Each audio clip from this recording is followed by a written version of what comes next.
the way Iqbal opposed and denigrated science.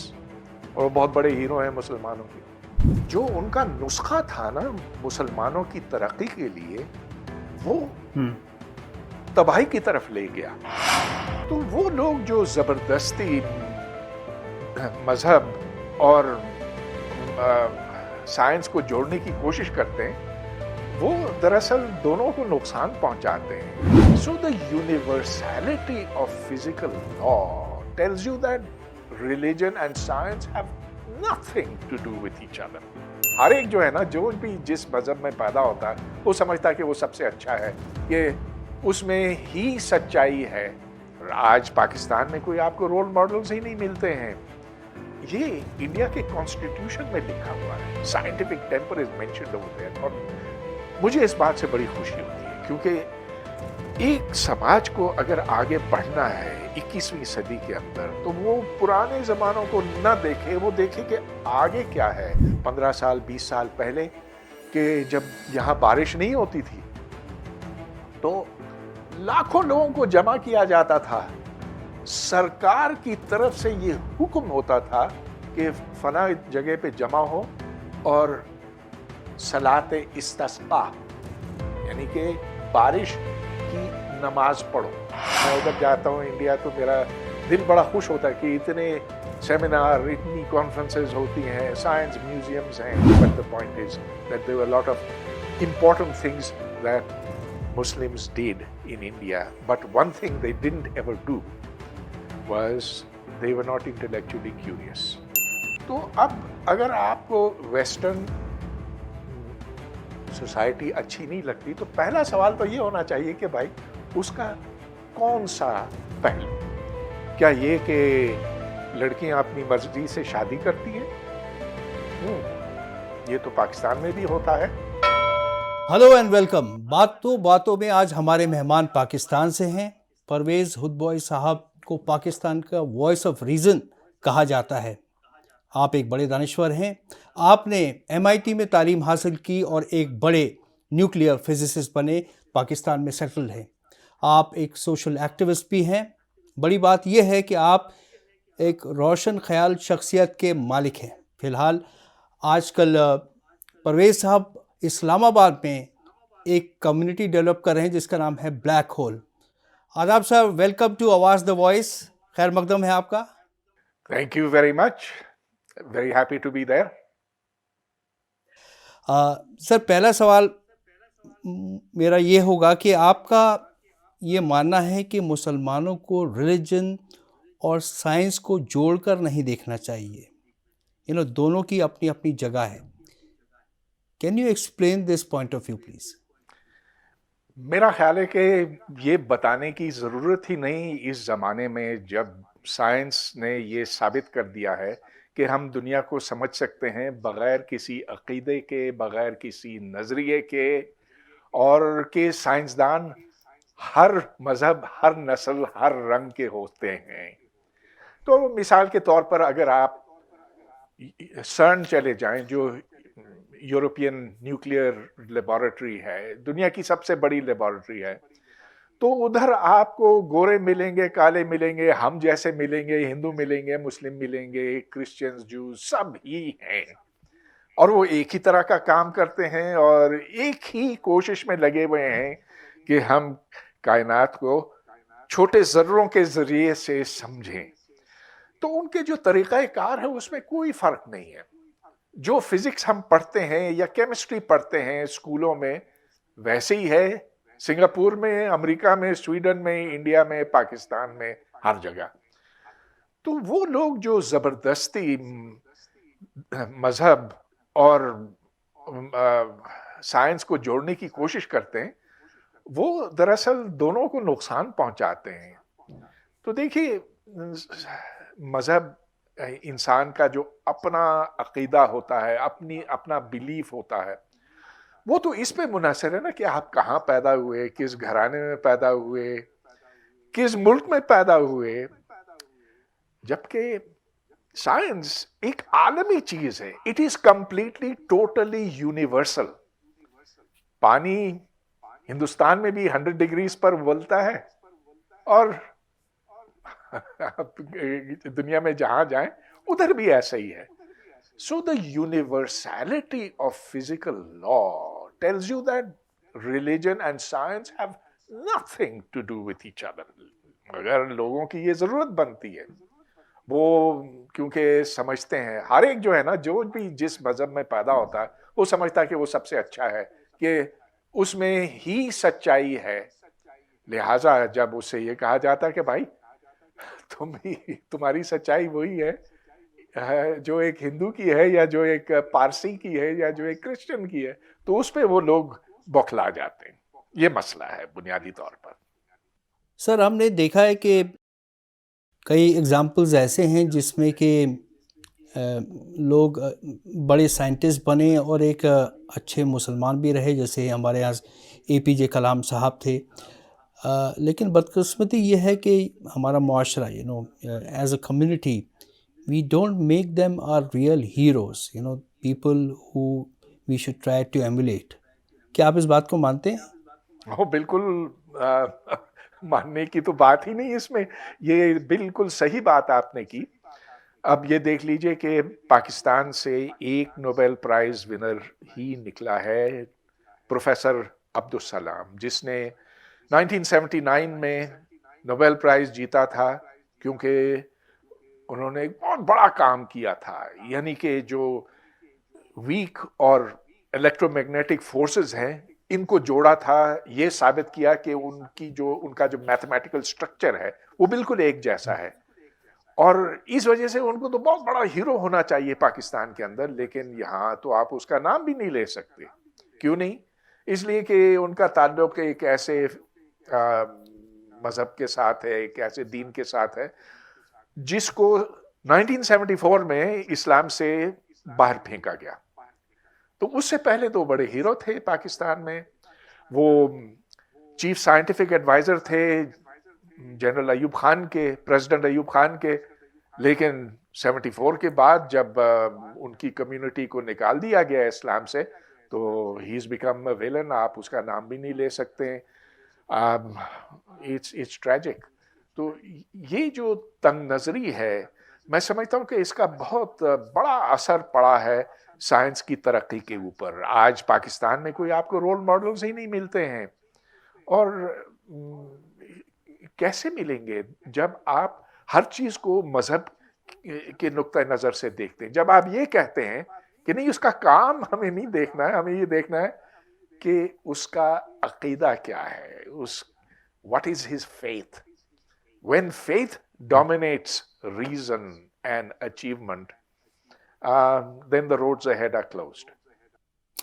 آپ نے پاکستان میں مسلمانوں میں سائنٹیفک ٹیمپر ڈیولپ کرنے کے لیے انیشیٹو لیا، بلیک ہول کا آغاز کیا، جو کہ مجھے لگتا ہے پاکستان میں one of its kind community ہوگی. میں جاننا چاہتا ہوں کہ آپ کے سامنے کیا کیا چیلنجز آئے اس طرح کی کمیونٹی ڈیولپ کرنے کے لیے، اور کیا ڈے ٹو ڈے چیلنجز رہتے ہیں آپ؟ دیکھیے، بلیک ہول جہاں اس وقت میں بیٹھا ہوں یہ ایک بہت ہی چھوٹی کوشش ہے، اور کوشش ہماری یہ ہے کہ عقل کے ذریعے سے ہم دنیا کو سمجھیں. جو اس میں سیاست کے اعتبار سے ہوتا ہے، جو پالیٹکس، انٹرنیشنل پالیٹکس ہے، سائنٹیفک ڈیولپمنٹس خود ہیں، جو ہمارے سماج کے اندر نئی چیزیں ہو رہی ہیں، جو ٹیکنالوجی کا پاکستانی سماج کے اوپر اثر ہے، اس سب کچھ کو ہم عقل، ریزن کی مدد سے سمجھیں. تو اس میں ہمیں بڑی خوشی ہے کہ حالانکہ ہم نے 3 سال پہلے شروع کیا تھا، زیرو سے شروع کیا تھا، لیکن آج ہمارا ایک رتبہ بن گیا، ہمارا ایک مقام بن گیا اسلام آباد کے اندر. اور لوگ ہم سے پوچھتے ہیں کہ کیا ہم پاکستان کے دوسرے شہروں میں ایسی چیز بنا سکتے ہیں؟ ہم کہتے ہیں کہ بخوشی، آپ ہر گلی، ہر محلے میں ایسی چیز بنائیں. تو یہ ایک چھوٹی کوشش ہے. دیکھیے، سائنٹیفک ٹیمپر کا جو آپ نے لفظ استعمال کیا نا، یہ ایک بڑا خوبصورت لفظ ہے، اور میرا خیال ہے کہ یہ جواہر لال نہرو کا ایجاد کیا ہوا، بنایا ہوا ہے. اور یہ ایک چیز ہے جس کو، اور یہ انڈیا کے کانسٹیٹیوشن میں لکھا ہوا ہے. Scientific temper is mentioned over there. اور